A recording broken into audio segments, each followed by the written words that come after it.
जय Hind defence aspirants. आज के इस वीडियो की शुरुआत जो कि होने वाली है कि आप मॉक टेस्ट को किस तरह से अटेम्प्ट करोगे, जो कि मैंने आपको लास्ट वीडियो के अंदर बताया था, उसको स्टार्ट करने से पहले मैं आपको एक चीज यहां पे बोलना चाहूंगा। एक मैंने कुछ पंक्तियां मुझे इंटरनेट के ऊपर स्क्रॉल करते हुए मुझे मिली और मुझे लगा कि मुझे आप बच्चों के साथ इसको शेयर करना चाहिए क्योंकि ये बहुत बेहतरीन है। पंक्तियां कुछ यूं कहती हैं, कभी भी हौसला मत खोना ए मुसाफिर चलने वाले, कभी भी हौसला मत खोना ए मुसाफिर चलने वाले, क्या पता मंजिल ने भी तेरे हौसले का ही बहाना लिया हो।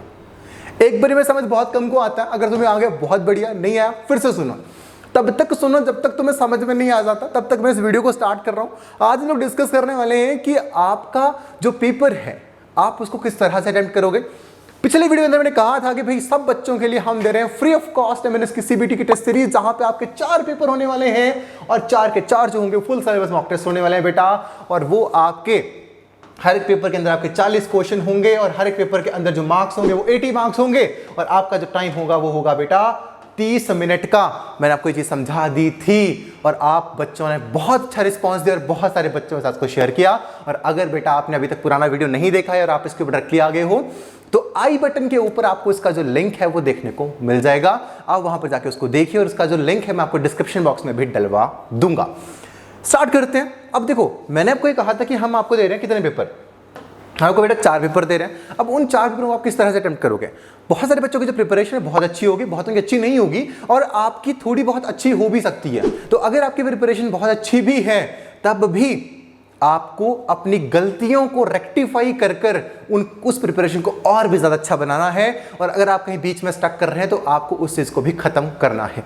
आपको मैं यहां पे जो पहली टिप दूंगा बेटा जी वो ये है कि आप जब पेपर दोगे, पहला पेपर आपने दे दिया, अब पहला पेपर जब आप दे दोगे तो आपके सामने क्या आएगा बेटा, आपके सामने आएगा रिजल्ट। तो बेटा जी जैसे आपके सामने रिजल्ट आया ना, आपको एक चीज करनी है, आपको एक छोटी सी नोटबुक लगानी है, एक छोटा सा पेपर लेना, पेपर ऐसा लेना जो बेटा आपके सामने रहे। पेपर हमें बहुत बार होता है गुम हो जाता है। आप ये कर सकते हो कि कोई सब्जेक्ट की कॉपी है उसके पीछे आप हल्का सा रफ स्पेस ले लो। अब यहां पर क्या करना है, आपको पहला पेपर देना है, उसका रिजल्ट को एनालाइज करना। बेटा जी रिजल्ट को कैसे एनालाइज करते हैं, आपको इस तरह से पेपर को एनालाइज करना है कि आपने देखना है कि मैंने कितने सवाल अटेम्प्ट किए, कितने टाइम के अंदर अटेम्प्ट किए। अब देखो कि आपके टोटल 40 नंबर ऑफ क्वेश्चंस थे और आपने जो क्वेश्चंस अटेम्प्ट करे वो पूरे के पूरे 30 मिनट आपने वहां पर लगा दिए। अब बेटा इससे आपको क्या समझ में आ रहा है कि यहां पर प्रॉब्लम है। 40 सवालों के लिए 30 मिनट का समय बेटा बहुत ज्यादा है। आपको अपना ये टाइम कम करना होगा। आप 30 मिनट के बजाय अगली बार कोशिश करिए कि पूरा का पूरा जो पेपर है उसको आप 28 मिनटों के अंदर खत्म कर पाएं। क्यों कर पाए, क्योंकि प्रॉब्लम काफी सारे पेपर के अंदर हो जाती है, कभी हम कंफ्यूज जाते हैं, कभी और प्रॉब्लम हो जाती है। रियल पेपर के अंदर ये प्रॉब्लम ना हो, सो दैट आपको टाइम मैनेजमेंट जो है बेटा वो बहुत इंपॉर्टेंट चीज है। जब हम किसी भी एंट्रेंस एग्जाम के अंदर जाते हैं और उस एंट्रेंस एग्जाम को देते हैं तो आपको पहली चीज ये लिखनी है बेटा कि आपके कितने टाइम के अंदर आपने जो पेपर है उसको अटेम्प्ट करा है। पहली चीज लिख दी। अब जो आपका टाइम होगा बेटा आपने कोशिश करनी है कि आप उससे कम से कम 2 मिनट जो है अगले पेपर के अंदर डिक्रीज कर सको। इन एंड आपको ये करना है कि आपको बेटा 25 जो मिनट हैं उसके अंदर जो पेपर है पूरा का पूरा करना है। कोशिश ये करनी है कि 25 मिनट के अंदर बेटा आपको पेपर जो है पूरा का पूरा कंप्लीट करना है और आपको पूरे के पूरे 30 मिनट जो है वो नहीं लगाने हैं। पहली चीज समझ गए होंगे आप। अब दूसरी चीज यहां पर यह आती है कि बेटा हम आपको ये चीज कह दें कि भाई आप प्रीवियस पैटर्न के हिसाब से करो और आप जो है पूरे के पूरे क्वेश्चन अटेम्प्ट करके आओ, लेकिन ये चीज जो है वो इस बार नहीं करनी है। आपको बेटा सारे के सारे जो क्वेश्चंस हैं वो सीबीटी के अंदर अटेम्प्ट बिल्कुल भी नहीं करने हैं। और जो ये वीडियो इसलिए देख रहे हैं कि भाई नेगेटिव मार्किंग किस तरह से आपको सीबीटी के अंदर कम करनी है, मैं आपको ये बता दूं कि ये जो वीडियो है पार्ट 2 है। कौन सी वीडियो का, जो हमारा फर्स्ट वीडियो था, फर्स्ट वीडियो में हमने ये बताया था कि हम आप सब बच्चों को सीबीटी की जो टेस्ट सीरीज है वो फ्री ऑफ कॉस्ट दे रहे हैं। अगर आपने वो वीडियो नहीं देखा है तो आप उसको देख सकते हो, उसका जो लिंक है आपको डिस्क्रिप्शन बॉक्स में मिल जाएगा और आप उन पेपर्स को जाके फ्री ऑफ कॉस्ट एक्सेस कर सकते हो हमारी वेबसाइट के ऊपर। अब देखो उसका फायदे क्या है, बेनिफिट्स क्या है, मैं लास्ट वीडियो के अंदर डिस्कस कर चुका हूं। आज मैं बात कर रहा हूं किस तरह से आपको अपनी जो क्वेश्चन की प्रैक्टिस है उसको करना है। अब बेटा जी मैंने बता दिया कि 25 मिनट तक आपको टाइम लेके आना, पर इसका मतलब ये नहीं है कि आपको 40 के 40 जो क्वेश्चन वहां पे आ रहे हैं आपको वो सारे के सारे अटेम्प्ट करने हैं। अगर आपको ये कोई चीज कह रहा है कि 40 के 40 करने हैं तो उसको बोलो कि सॉरी भाई साहब 40 के 40 तो अटेम्प्ट करूंगी तो प्रॉब्लम हो जाएगी। क्यों प्रॉब्लम हो जाएगी? क्योंकि देखो इस बार ऐसा होगा कि भाई 40 से 40 जो क्वेश्चंस हैं इस बार, क्योंकि बहुत रेयर चांसेस होंगे कि पूरे के पूरे जो फुल मार्क्स है बच्चा वो स्कोर कर जाए। क्यों ऐसा होगा? क्योंकि काफी सारे ऐसे क्वेश्चंस होंगे जहां पर आप प्रॉब्लम्स फेस करोगे जीके के अंदर। अब अगर हम नीट की बात करते हैं, नीट में तो भैया 720 में 720 आ जाते हैं। वो कैसे आ जाते हैं? वो इसलिए आ जाते हैं क्योंकि पेपर जो होता है वो ऑलमोस्ट पूरा का पूरा एनसीईआरटी से होता है और वो चीजें सारी की सारी पढ़ रखी होती हैं, तो वहां पे तुक्के लग जाते हैं। लेकिन जीके बेटा इतना बड़ा है ना, आप जितना मर्जी पढ़ के चले जाओ, कोई ना कोई क्वेश्चन जरूर ऐसा टकरेगा जो तुम्हारे नंबर कम करेगा। और क्योंकि पूरे ऑल ओवर द इंडिया, पूरा ऑल ओवर द वर्ल्ड के अंदर इतना सारा जीके है कि आप पूरा का पूरा नहीं पढ़ सकते। जरूर ऐसे 1 से 2 सवाल वहां पर होंगे जो कि आपको परेशान वहां पर करने वाले हैं। बेटा जी आपको परेशान बिल्कुल भी नहीं होना है, आपको सिर्फ वो क्वेश्चंस करने हैं जो कि आपको अच्छे से आते हैं। नहीं तो सारे के सारे क्वेश्चंस को अटेम्प्ट करने के चक्कर में आप जो क्वेश्चंस आपको आते होंगे उन सवालों को भी आप गलत कर आ जाओगे। पहला ध्यान ये रखना है आपको, पूरे के पूरे जो क्वेश्चंस हैं उनको अटेम्प्ट करने की आवश्यकता नहीं है। अगर आप टोटली कॉन्फिडेंट हो कि हाँ भाई मुझे 40 के 40 आते हैं तो बहुत अच्छी बात है। अब देखो पहली चीज आपने ये कर ली, आपको मैंने कहा कि भाई आपको 25 मिनट के अंदर कोशिश करने की आप पूरा का पूरा पेपर कर सको, ठीक। अब दूसरी चीज क्या करोगे? देखो बेटा इस बार जो है वो आपकी रीजनिंग भी आएगी, है ना। पहले क्या हुआ करता था, रीजनिंग के बहुत कम सवाल होते थे, लेकिन इस बार हो सकता है कि 50-50 प्रोपोर्शन रहे। किस चीज का? जीके और रीजनिंग का। तो आपको इस बार क्या करना है कि आपके जो रीजनिंग के, अगर मान के चलता हूं मैं, लेट सपोज के 10 क्वेश्चंस आने हैं 20 में से, तो बेटा 10 के 10 सवाल जो है ना वो रीजनिंग के सही होने चाहिए। क्योंकि रीजनिंग एक ऐसा टॉपिक है जहां पर अगर आप अच्छे से प्रैक्टिस करते हो, आपके पूरे के पूरे जो मार्क्स हैं वो रीजनिंग में आने चाहिए। अगर बेटा जीके के अंदर नंबर जा रहा है ना, वहां पे हम मान सकते हैं कि भाई तुमने नहीं पढ़ा था, तुमको नहीं आ पाया। लेकिन अगर तुम रीजनिंग के अंदर तुम नंबर गवा दोगे तो फिर तो बहुत दिक्कत हो जाएगी।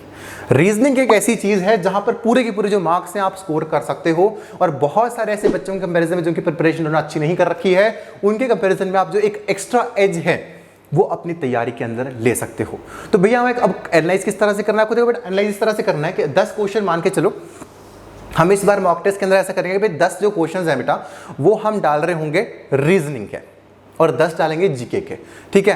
तो आपको भी ये एनालाइज करना है कि मेरे 10 में से कितने सही हो रहे हैं। आपको ये कोशिश करनी है कि अगर पहले पेपर में आपके 8 ठीक हो रहे हैं या फिर आपके 7 ठीक हो रहे हैं, तो what you have to try is कि मेरी जो है वो चौथे पेपर तक 10 में से 10 जो है वो ठीक होने चाहिए। अब आपको बेटा ये एनालाइज करना है जब आपका रिजल्ट आ जाएगा कि मेरा रीजनिंग के अंदर कौन सा टॉपिक वीक है, मैं कहां पर गलती कर रही हूं, क्या मैं जल्दी में कैलकुलेशन मिस्टेक जो है वो तो नहीं कर रही हूं। तो आपने पहली चीज ये करी, आपने ये एनालाइज करा कि भाई मेरी जो तैयारी है वो किस हिसाब की है। अब मुझे पेपर कितने टाइम में करना है? 25 मिनट के अंदर करना है। समझ में आ गई बात? दूसरी जो मैंने मेजर क्रूशियल चीजें बोले, बेटा जी आपका जीके के अंदर सवाल गलत होने की पूरे चांसेस 1 से 2 क्वेश्चन गलत होंगे। कोई होगा जो 10 के 10 करके आ जाएगा, होंगे ऐसे बच्चे भी, लेकिन तुमने खुद का देखना है, खुद का सिनेरियो देखना है। बाकियों के कंपेयर नहीं करना कि ये वो कर जाएगा और वो ये कर जाएगा। वो भी तुम्हारी तरह ही है, तुम्हारी तरह प्रिपरेशन करते हैं, उनके भी 2 हाथ है 2 टांगे एक सर है, और वही सेम ट्रेनिंग कैपेसिटी, वही दिमाग है। तो तुम खुद को क्यों डिफरेंशिएट कर रहे हो कि भाई मैं सारे के सारे करके आऊंगी, वो करके आ रहा है, वो करके आ रही है। तुम खुद को देखो। टेस्ट सीरीज का इसका जो मेजर पर्पस हमने वो निकाला है वो ये है कि आप खुद की ग्रोथ के ऊपर फोकस कर सको, ना कि बाकी लोग क्या कर रहे हैं। तभी मैंने आपको ये इवैल्यूएशन जो शीट है वो यहाँ पर बनाने के लिए कहा है। और आप जो शीट को बनाओगे बेटा वो इस तरह से बनाओगे, जैसे कि मैं बोर्ड के ऊपर कुछ जो लाइंस है वो यहाँ पर आप लोगों के लिए खींचता हूँ। देखो मैंने एक ऐसे लाइन खींच दी, 2 लाइन्स खींच दी, 3 लाइन्स खींच दी और ये 4 लाइन्स खींच दी। अब देखो ये जो मैंने आपके पीछे यहाँ पर लाइन्स जो खींची हुई हैं, आपको क्या करना है, आपको इस तरह से जो सेगमेंट है वो बना लेना है कि भाई ये जो है पहला वाला जो है वो मेरा पहले पेपर का है जी, दूसरा वाला दूसरे पेपर का है, तीसरा वाला तीसरे का है, चौथा वाला जो है वो चौथे पेपर का है। अब आपको एक लाइन में यहाँ पर आप बच्चों के लिए और खींच देता हूँ क्योंकि वो यहाँ पे रिक्वायर्ड रहेगी। एक लाइन बेटा जी मैंने आपके लिए यहाँ पे और खींच दी है, और आपको क्या करना है, इस कोने में लिखना है, क्या लिखना है कि पहले टेस्ट के अंदर मेरे रीजनिंग के अंदर कितने सवाल ठीक हुए, मैंने कितने टाइम में पेपर करा, और what you have to do, आपको बेटा जी ये एनालाइज करना है कि आप पहले पेपर में कैसा परफॉर्म करते थे, कहाँ पे आपने गलतियां करी। दूसरा, अब जो पहले में बेटा जी गलतियां करी थी वो दूसरे में गलतियां नहीं होनी चाहिए। अगर आप उन गलतियों को रिपीट कर रहे हो मतलब आप तैयारी नहीं कर रहे हो और सिलेक्शन के चांसेस कम हो रहे हैं, ठीक है। पहले में जो गलतियां करी वो दूसरे में रिपीट नहीं होनी चाहिए। जो दूसरे में गलतियां करी, पहले और दूसरे में जो गलतियां करी है ना, अब दूसरे में गलतियां जो है वो कम हो चुकी हैं। अब जो दूसरे में गलतियां कर चुके हो बेटा, वो तीसरे में रिपीट नहीं होनी चाहिए, तीसरे में नई गलतियां होनी चाहिए, पुरानी गलतियां रिपीट नहीं होनी चाहिए। And you what you will realise कि जब चौथे या पांचवें तक पहुंचोगे, फिर और टेस्ट सीरीज करोगे ना, तब तक तुम्हारी जो गलतियां हैं वो सारी की सारी एलिमिनेट हो चुकी होंगी। इस तरह से खुद का जो एनालिसिस है वो करना है, उस नोटबुक के ऊपर लिखो। ये तो मैंने छोटी छोटी बना रखा है, लेकिन आपको यहाँ पे प्रॉपर लिखना है कि भाई भैया मेरे ना यहाँ पे मैं ज़्यादा टाइम लगा दिया, मैंने यहाँ पे सिली मिस्टेक्स कर दी, मेरा ना टेक्निकल इशू मुझे आ गया, मुझे ना भैया ये प्रॉब्लम होगी, मेरा नहीं ये वाला टॉपिक वीक है इसलिए मुझे ये प्रॉब्लम होगी। आपको ये सारी की सारी चीज़ें जो हैं वो यहाँ पर इस शीट के अंदर लिखनी है और आपको एनालाइज करना है कि मेरी जो तैयारी है वो कितनी अच्छी है, क्योंकि इन द एंड ये चीज़ मायने रखेगी कि भाई आप कितना अच्छे तरीके से आप पढ़े थे, आपने कितना अच्छे तरीके से खुद की तैयारी का एनालिसिस किया था। ये चीज़ मायने रखेगी कि आपने कितने चैनल्स के ऊपर जाकर कितनी वीडियोज़ देखी थी और क्या क्या आपने करा था। इन द एंड सिर्फ एक चीज मायने रखेगी, वो होंगे आपके एग्जाम्स, और एग्जाम के टाइम पे आपके जो नंबर आएंगे बेटा वही लास्ट में मायने रखेगा। तो आपको हर तरीका वो अपनाना है जिससे आपकी जो तैयारी है वो दी बेस्ट हो सके। पहली चीज मैंने आपको समझा दी, टाइम कम करो। दूसरा, रीजनिंग के अंदर एक भी सवाल बेटा गलत नहीं होना चाहिए, टाइम मैनेजमेंट आपको समझा दिया था। अब तीसरी चीज सुनो, नेगेटिव मार्किंग बिल्कुल भी कर नहीं आनी है। जो सवाल नहीं आता है वो आपको छोड़ देना है, उस पर फोर्स नहीं करना। रीजनिंग का सारे के सारे क्वेश्चन करके आओ, मैं वो ठोक के बोलता हूं, लेकिन जीके के अंदर मत फंसना कि अगर तुम चाहोगे कि भाई मैं इस पे तुक्का लगा रही हूं तो तुक्के के चक्कर में नंबर चला जाएगा।